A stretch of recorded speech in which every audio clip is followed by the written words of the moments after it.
Brought to you by TechnoSpark 20 series smartphones.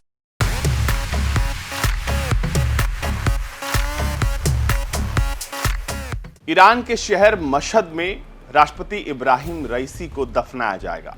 और यहां क्यों दफनाया जाएगा ये समझते हैं।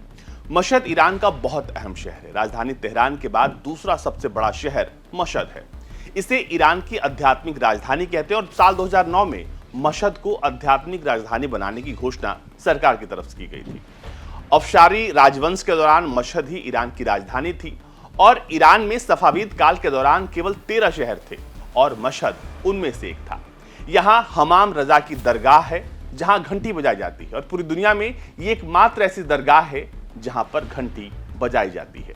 इसी के साथ ये राष्ट्रपति इब्राहिम रईसी का होम टाउन भी है। जब रईसी के हेलीकॉप्टर के क्रैश होने की खबर आई थी तब ईरान के सबसे अहम शिया तीर्थस्थल इमाम रजा के मकबरे से प्रार्थनाओं का सिलसिला शुरू हुआ था और दुनिया भर से शिया मुसलमान यहां पर तीर्थस्थल के लिए इस मशहद शहर में आते हैं।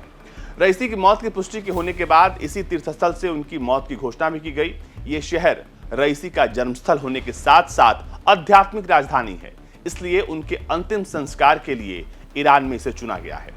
हालांकि ईरान की तरक्की में शहर का बहुत बड़ा योगदान है और अब उसे बताते हैं कि कैसे मशहद शहर ने ईरान को आगे बढ़ाया है।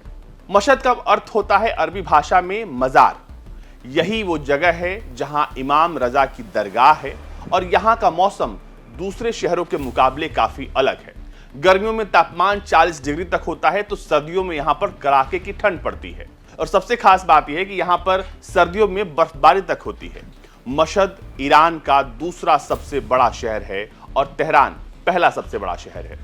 मशहद अपनी वास्तुकला, समृद्ध इतिहास और सांस्कृतिक खूबियों के लिए काफी मशहूर है। साथ ही साथ ये पारंपरिक फारसी संगीत, ईरानी फूड और सुंदर बगीचों के लिए एक बेहतर जगह है जो पर्यटकों को अपनी तरफ आकर्षित करता है। ये शहर इमाम रजा तीर्थस्थल दुनिया की सबसे बड़ी प्रसिद्ध मस्जिदों में से एक और प्रसिद्ध नादिर शाह मकबरा का घर है।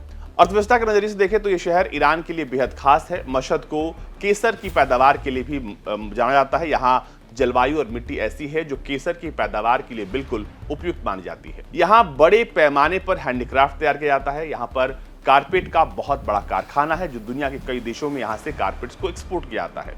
इसके अलावा ये शहर जो है वो न केवल कारपेट बल्कि मेडिकल एडवांसमेंट के लिए भी काफी मशहूर है और दुनिया भर से लोग मशहद इलाज कराने के लिए भी यहाँ पर आते हैं। दुनिया के कई देशों के मरीज यहाँ पहुँचते हैं। दुनिया के कई देशों के शिया मुसलमान सिर्फ यहाँ पर इन प्रसिद्ध दरगाहों और मकबरों को देखने के लिए पहुंचते हैं और इस वजह से इस जगह पर आज राष्ट्रपति इब्राहिम रईसी को दफनाया जा रहा है। आपको बता दें कि कुल 8 लोग इस पूरे हादसे में उनकी मौत हुई थी। उनमें से सिर्फ 3 जो पार्थिव शरीर है उन्हें मशहद लाया गया है जिन्हें यहीं पर दफनाया जाएगा। और इसी के साथ मशहद के इतिहास में एक और लाइन जोड़ दी जाएगी, वो है राष्ट्रपति इब्राहिम रईसी को लेकर।